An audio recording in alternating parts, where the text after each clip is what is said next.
U uxlamaydi va hech kimni uxlagani qo'ymaydi. Albatta uning ishi ajibdir. U Uhud kunida musulmonlarni yenggan va qolgan janglarda islom dushmanlarini tuproqqa qovushtirib tashlagan kishidir. Kuchli jangovar strategiyalar egasi. Hech bir jangda mag'lub bo'lmagan. Bu kishi Allohning qilichi. Ha, to'g'ri topdingiz Xolid ibn al-Valid. Assalomu alaykum. Salom tarixning juda ko'p so'ralgan mavzularidan yana biri. Buyuk yo'lboshchi. Jangni san'at darajasiga olib chiqqan kishi. Ismi aytilganda buyuk imperiyalarni ham sochlari tikka bo'lib ketgan zot. Xolid ibn al-Valid haqida bo'ladi. Keling, uning qissasini boshlanishidan keltiraylik. Va lekin qaysi boshlanishidan? Albatta Xolid ibn al-Validning o'z hayoti boshlanishini tan olmaydi. Magaram payg'ambar alayhissalomga bay'at qilib qo'l uzatgan o'sha kunni tan oladi xolos.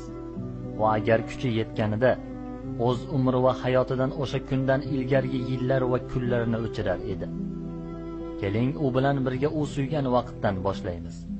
O'sha yorqin lahzadan. Xolid kunlarning birida qattiq o'yga cho'mdi. U yangi porlab kelayotgan din haqida o'ylardi. U dinni olib kelgan kishi kim? O'ziga savol berdi. Ha, u rostgo'y payg'ambar, deya qalbi unga javob qaytardi. Xolid Allohdan qalbini ochishini so'rardi va darhol o'rnidan qo'zg'alib, borib musulmon bo'lishga qasd qildi. Lekin o'ziga sherik kerak edi. Yo'lda ketar ekan Usmon ibn Talhani uchratdi. Unga musulmon bo'lmoqchi ekanini aytdi. Usmon ham ayni shu niyatda yo'lga chiqqan edi. Ular yo'lda ketar ekan Sahl degan joyga yetganlarida to'satdan Amr ibn al-Osga yo'liqishdi. Amrga salomlar bo'lsin, sizlarga ham deya javob qaytardi Amr. U kishi daho inson edi. Amr birinchi bo'lib ularga qayoqqa ketyapsizlar deya so'radi. U ikkalasi musulmon bo'lish niyatini Amrga aytishdi. Buni qarangki, Amr ibn al-Os ham shu niyatda edi. 3 o'g'lon Madina shahri tomon otlanishdi. Rasululloh masjidda o'tirgandi. Bu 3 kishi kirib keldi. Sahobalar avvaliga bularni ko'rib hayratga tushishdi. Chunki ashaddiy dushmanlarning ashaddiysi va eng xavflilari kelgan edi. Ular Rasululloh yoniga borib, iymon kalimasini aytib, sizga salom bo'lsin yo Rasululloh deya qo'llarini cho'zdi. O'rinlaridan turib xursand bo'lib ketdilar. Shu qadar qattiq quvondilarki, tishlarining oqlari ko'rinib ketdi. Yuzlari yorishib ketdi.